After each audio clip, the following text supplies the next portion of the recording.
Queridos hermanos obispos, queridos sacerdotes, consagrados, consagradas, seminaristas, queridas familias, queridos paisas.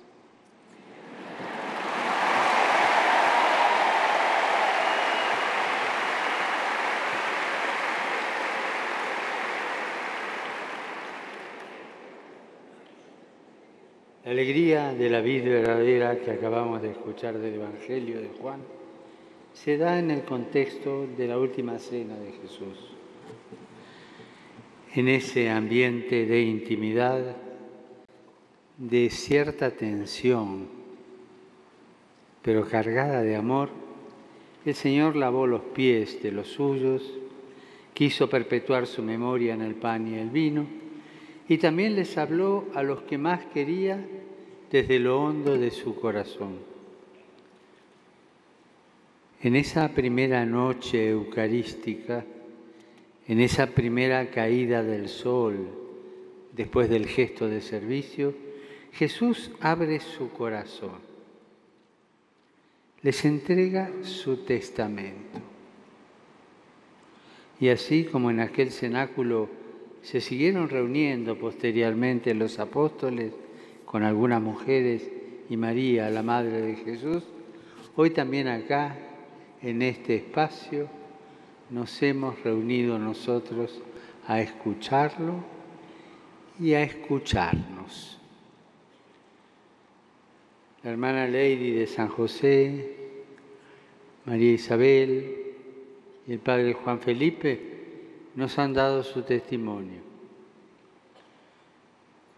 También cada uno de los que estamos aquí podríamos narrar la propia historia vocacional y todos coincidirían en la experiencia de Jesús que sale a nuestro encuentro, que nos primerea y que de ese modo nos ha captado el corazón. Como dice el documento de Aparecida, conocer a Jesús es el mejor regalo que puede recibir cualquier persona. Haberlo encontrado nosotros es lo mejor que nos ha ocurrido en la vida y darlo a conocer con nuestras palabras y obras es nuestro gozo, el gozo de evangelizar. Muchos de ustedes, jóvenes, habrán descubierto este Jesús vivo en sus comunidades, comunidades de un fervor apostólico contagioso que entusiasman y suscitan atracción. Donde hay vida, fervor, ganas de llevar a Cristo a los demás, surgen vocaciones genuinas. La vida fraterna y fervorosa de la comunidad es la que despierta el deseo de consagrarse enteramente a Dios y a la evangelización. Los jóvenes son naturalmente inquietos, ¿o me equivoco?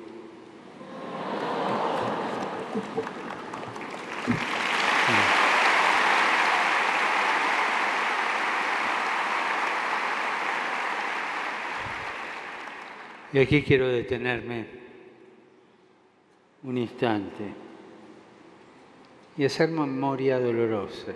Es un paréntesis.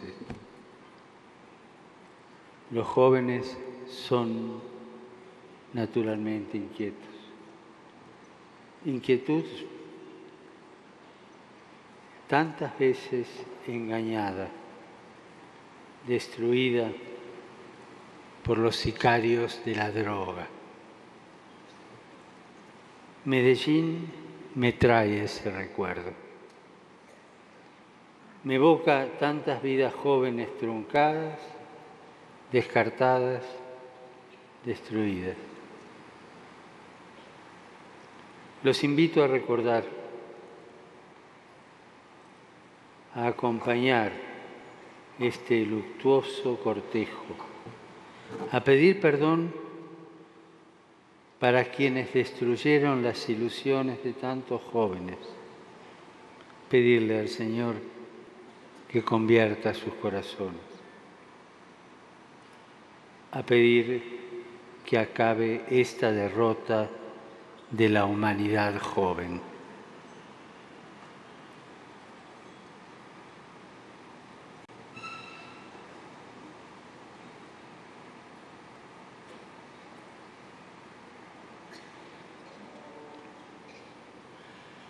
Los jóvenes son naturalmente inquietos.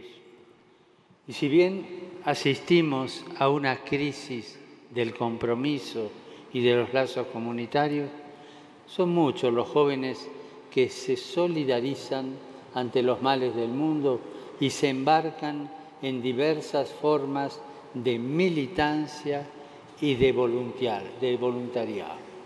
Son muchos. Y algunos, sí, son católicos practicantes. Otros son católicos al agua de rosa, como decía mi abuela, ¿no?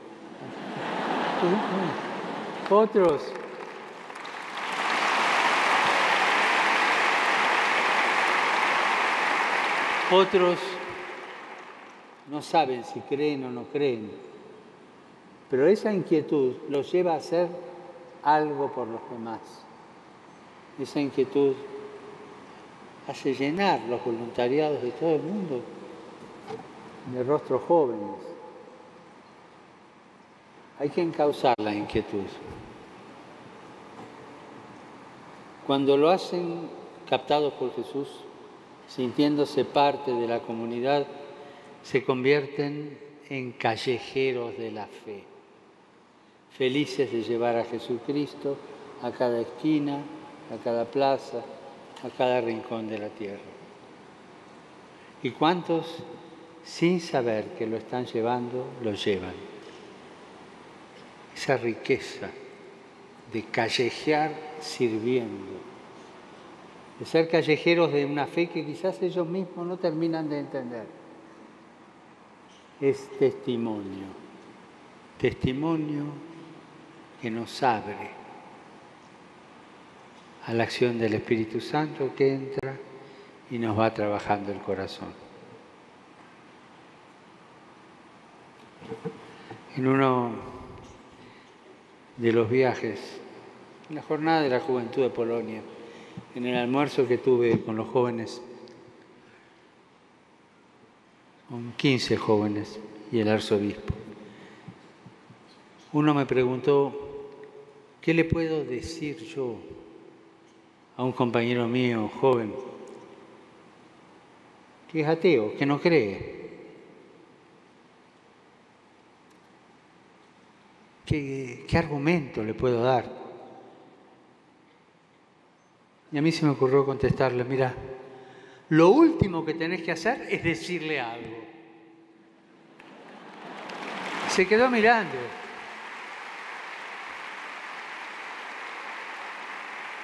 Empezá a hacer, empezá a comportarte de tal manera que la inquietud que él tiene adentro lo haga curioso y te pregunte. Y cuando te pregunte por tu testimonio, ahí podés empezar a decir algo. Es tan importante ese callejear la fe, callejear la vida. Y esa es la vid a la que se refiere Jesús en el texto que hemos proclamado. La vid es todo ese pueblo de la alianza. Profetas como Jeremías, Isaías, Ezequiel, se refieren a él como una vid. Hasta un salmo, el 80, canta diciendo, tú sacaste de Egipto una vid, le preparaste terreno, echó raíces y llenó toda la región. A veces expresan el gozo de Dios ante su vid, otras su enojo, desconcierto o despecho. Jamás Dios se desentiende de su vid. Nunca deja de padecer su distancia. Si yo me alejo, Él sufre en su corazón. Nunca deja de salir al encuentro de ese pueblo que cuando se aleja de Él se seca, arde y se destruye. ¿Cómo es la tierra, el sustento, el soporte donde crece esta vid en Colombia? ¿En qué contextos se generan los frutos de las vocaciones de especial consagración? Seguramente en ambientes llenos de contradicciones, de claroscuros, de situaciones vinculares complejas.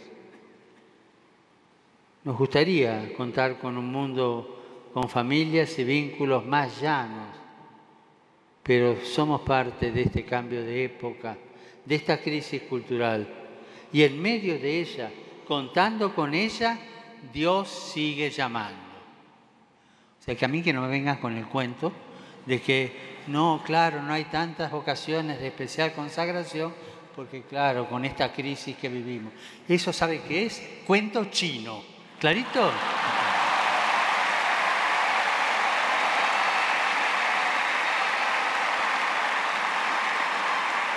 Aún en medio de esta crisis, Dios sigue llamando.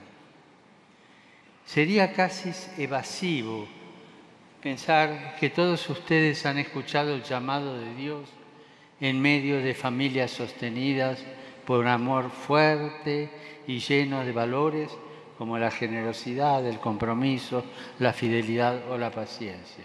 Algunos sí, pero no todos. Algunas familias, quiera Dios que muchas, son así.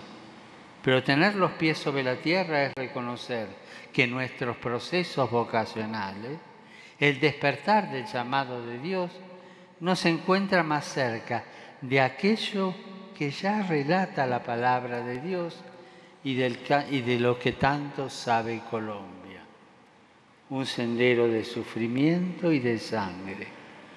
La violencia fratricida de Caín sobre Abel y los distintos litigios entre los hijos y entre las esposas de los patriarcas Abraham, Isaac y Jacob, llegando luego a las tragedias que llenan de sangre a la familia de David, hasta las múltiples dificultades familiares que surcan la narración de Tobías o la amarga confesión de Job abandonado.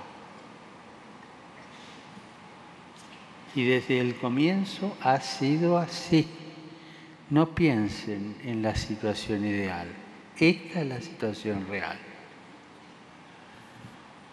Dios manifiesta su cercanía y su elección donde quiere, en la tierra que quiere y como esté en ese momento, con las contradicciones concretas, como Él quiere. Él cambia el curso de los acontecimientos al llamar a los hombres y mujeres en la fragilidad de la propia historia personal y comunitaria. No le tengamos miedo a esta tierra compleja. Antenoche, una chica con capacidades especiales en el grupo que me dio la bienvenida en la Anunciatura, habló que en el núcleo de lo humano está en la vulnerabilidad.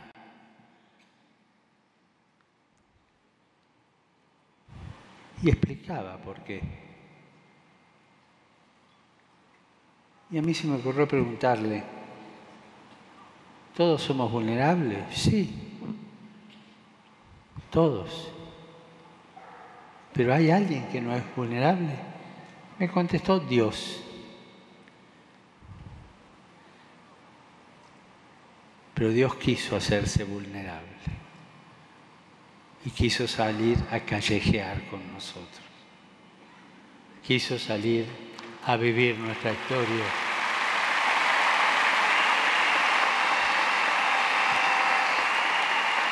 Tal como era.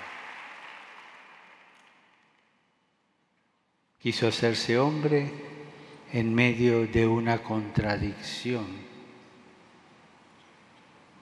en medio de algo incomprensible, con la aceptación de una chica que no comprendía pero obedeció, y de un hombre justo que siguió lo que le fue mandado. Pero todo eso en medio de contradicciones.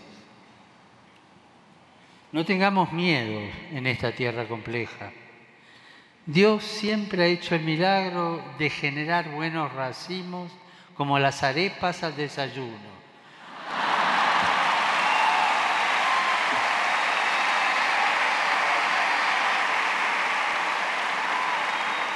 Que no falten vocaciones en ninguna comunidad y en ninguna familia de Medellín. Y cuando en el desayuno se encuentren con una sorpresa de esas lindas, qué lindo. ¿Y Dios es capaz de hacer algo conmigo? Pregúntenselo antes de comerla. Pregúntenselo.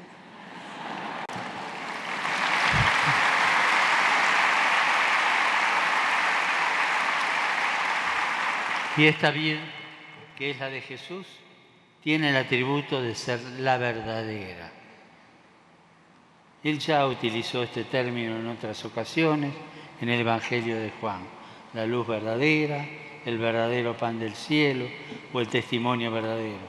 Ahora la verdad no es algo que recibimos como el pan o la luz, sino que brota desde adentro. Somos pueblo elegido para la verdad y nuestro llamado tiene que ser en la verdad.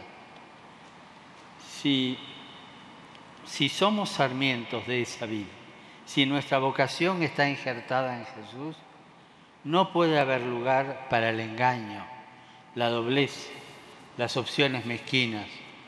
Todos tenemos que estar atentos para que cada sarmiento sirva para lo que fue pensado, para dar frutos. Yo estoy dispuesto a dar frutos. Desde los comienzos, a quienes le toca acompañar los procesos vocacionales, tendrán que motivar la recta intención, es decir, el deseo auténtico de configurarse con Jesús, el pastor, el amigo, el esposo. Cuando los procesos no son alimentados por esta savia verdadera que es el Espíritu de Jesús, entonces hacemos experiencia de la sequedad. Y Dios descubre con tristeza aquellos tallos ya muertos.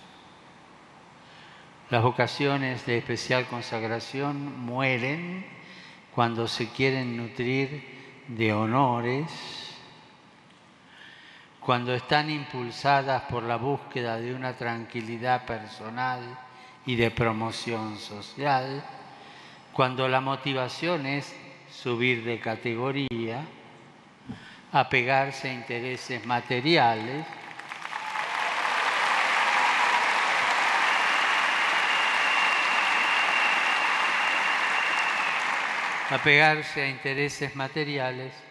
que llegan incluso a la torpeza del afán de lucro. Lo dije ya en otras ocasiones y lo quiero repetir como algo que es verdad y es cierto. No se olviden, el diablo entra por el bolsillo. Siempre.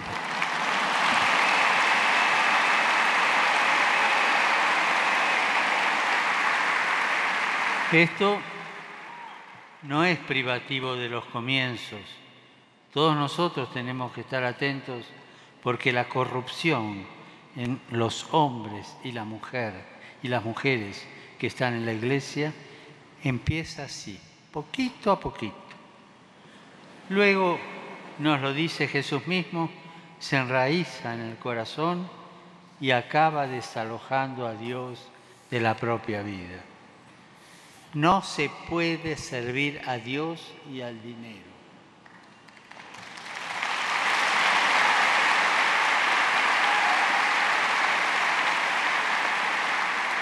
Jesús dice, no se puede servir a Dios a dos señores. O sea, a dos señores, como si hubiera solo dos señores en el mundo. No se puede servir a Dios y al dinero. Jesús le da categoría de Señor al dinero. ¿Qué quiere decir? Que si te agarra, no te suelta. Será tu Señor desde tu corazón. Cuidado. No podemos aprovecharnos No podemos aprovecharnos de nuestra condición religiosa y de la bondad de nuestro pueblo para ser servidos y obtener beneficios materiales.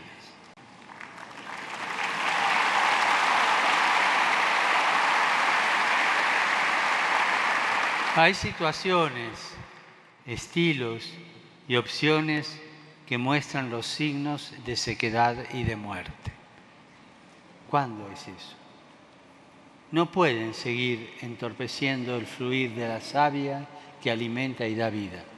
El veneno de la mentira, el ocultamiento, la manipulación y el abuso al pueblo de Dios, a los frágiles y especialmente a los ancianos y niños, no pueden tener cabida en nuestra comunidad.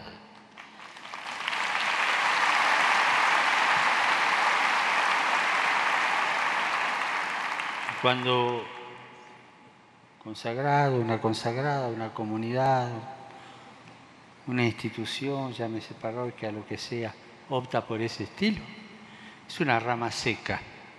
Solo hay que sentarse y esperar que el Señor la venga a cortar. Pero Dios no solo corta. La alegoría continúa diciendo que Dios limpia la vid de imperfecciones. Tan linda es la poda. Duele, pero es linda. La promesa es que daremos fruto y en abundancia, como el grano de trigo, si somos capaces de entregarnos, de donar la vida libremente. Tenemos en Colombia ejemplos de que esto es posible. Pensamos en Santa Laura Montoya, una religiosa admirable cuyas reliquias hoy tenemos aquí. Ella desde esta ciudad se prodigó en una gran obra misionera en favor de los indígenas de todo el país. La mujer consagrada, cuánto nos enseña de entrega silenciosa, abnegada, sin mayor interés que expresar el rostro maternal de Dios. Asimismo podemos recordar al beato Mariano de Jesús Euce Hoyos,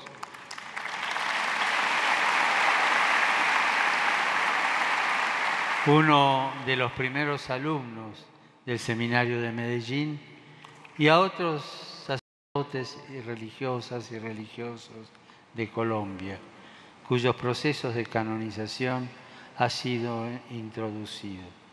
Como también otros tantos, miles de colombianos anónimos que en la sencillez de su vida cotidiana han sabido entregarse por el Evangelio y que ustedes seguramente llevarán en su memoria y serán estímulos de entrega. Todos nos muestran que es posible seguir fielmente la llamada del Señor, que es posible dar mucho fruto, aún ahora en estos tiempos y en este sitio.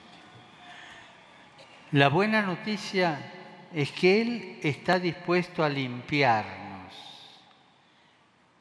La buena noticia es que todavía no estamos terminados, estamos en proceso de fabricación. Que como buenos discípulos estamos en camino. ¿Cómo va cortando Jesús los factores de muerte que anidan en nuestra vida y distorsionan el llamado? Invitándonos a permanecer en Él.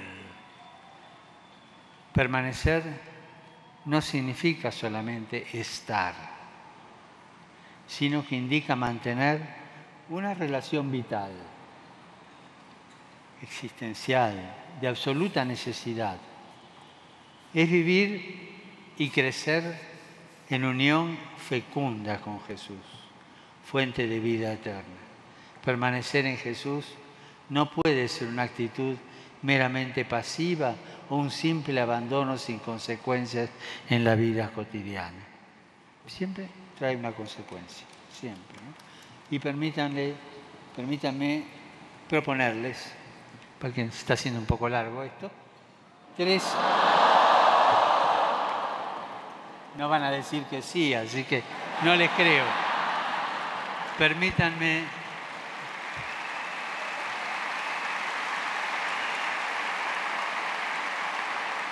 Permítanme proponerles 3 modos de hacer efectivo este permanecer. O sea, que los puede ayudar a permanecer en Jesús. Primero, permanecemos en Jesús tocando la humanidad de Jesús, con la mirada y los sentimientos de Jesús, que contempla la realidad, no como juez, sino como buen samaritano, que reconoce los valores del pueblo con el que camina, así como sus heridas y sus pecados, que descubre el sufrimiento callado y se conmueve ante las necesidades de la persona, sobre todo cuando éstas se ven avasalladas por la injusticia, la pobreza indigna, la indiferencia o por la perversa acción de la corrupción y la violencia.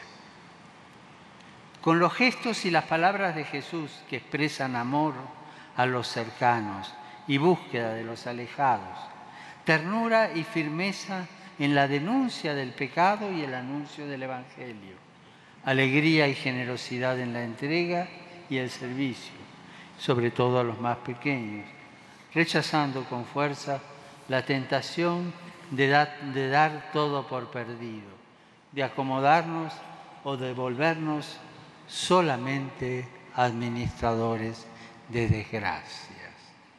¿Cuántas veces escuchamos hombres y mujeres consagrados que parece que en vez de administrar gozo, alegría, crecimiento, vida, administran desgracia y se la pasan lamentándose de las desgracias de este mundo?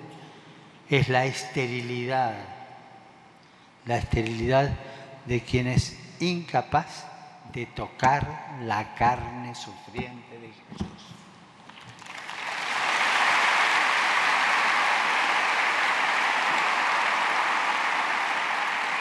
Segundo, permanecemos contemplando su divinidad, despertando y sosteniendo la admiración por el estudio que acrecienta el conocimiento de Cristo, porque como recuerda San Agustín, no se puede amar a quien no se conoce.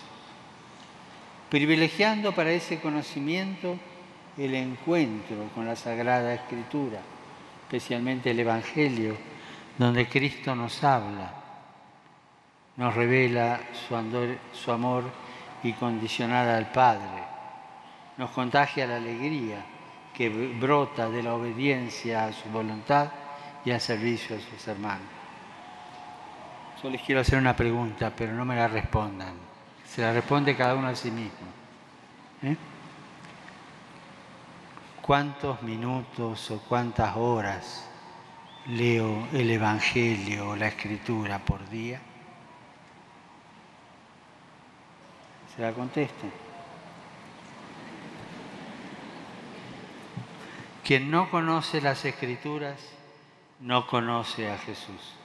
Quien no ama las Escrituras no ama a Jesús. Gastemos tiempo en una lectura orante de la palabra, en auscultar en ella qué quiere Dios para nosotros y para nuestro pueblo. Que todo nuestro estudio nos ayude a ser capaces de interpretar la realidad con los ojos de Dios. Que no sea un estudio evasivo de los aconteceres de nuestro pueblo, que tampoco vaya al vaivén de modas o ideologías, que no viva de añoranzas ni quiera encorsetar el misterio, que no quiera responder a preguntas que ya nadie se hace y dejar en el vacío existencial a aquellos que nos cuestionan desde las coordenadas de sus mundos y sus culturas. Permanecer y contemplar su divinidad, haciendo de la oración parte fundamental de nuestra vida y de nuestro servicio apostólico. La oración nos libera del lastre de la mundanidad, nos enseña a vivir de manera gozosa, a elegir alejándonos de la superficialidad en un ejercicio de verdadera libertad. En la oración crecemos en libertad. En la oración aprendemos a ser libres. La oración nos saca de estar centrados en nosotros mismos, escondidos en una experiencia religiosa vacía, y nos lleva a ponernos con docilidad en las manos de Dios para realizar su voluntad y hacer eficaz su proyecto de salvación. Y en la oración les quiero aconsejar una cosa también. Pidan, contemplen, agradezcan, intercedan, pero también acostúmbrense a adorar. No está muy de moda adorar. Acostúmbrense a adorar. A aprender a adorar en silencio. Aprendan a orar así. Seamos hombres y mujeres reconciliados para reconciliar. Haber sido llamados no nos da un certificado de buena conducta e impecabilidad. No estamos revestidos de una aureola de santidad. Guay, el religioso, el consagrado, el cura o la monja que vive con cara de estampita, por favor. Guay.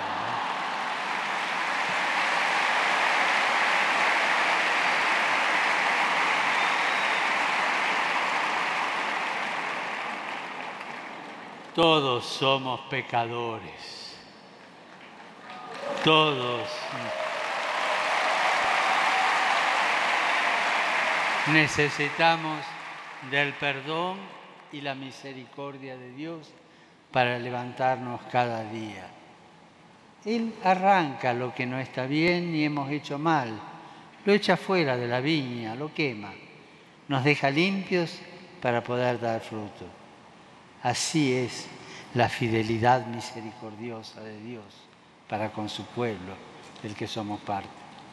Él nunca nos dejará tirados al costado del camino, nunca. Dios hace de todo para evitar que el pecado nos venza y que después nos cierre las puertas de nuestra vida a un futuro de esperanza y de gozo. Él hace de todo para evitar eso. Y si no lo logra, se queda al lado. Hasta que se me ocurra mirar para arriba, porque me doy cuenta que estoy caído. Así es Él.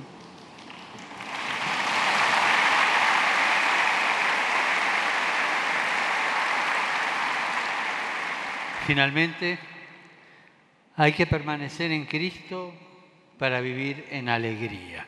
Tercero, permanecer para vivir en alegría.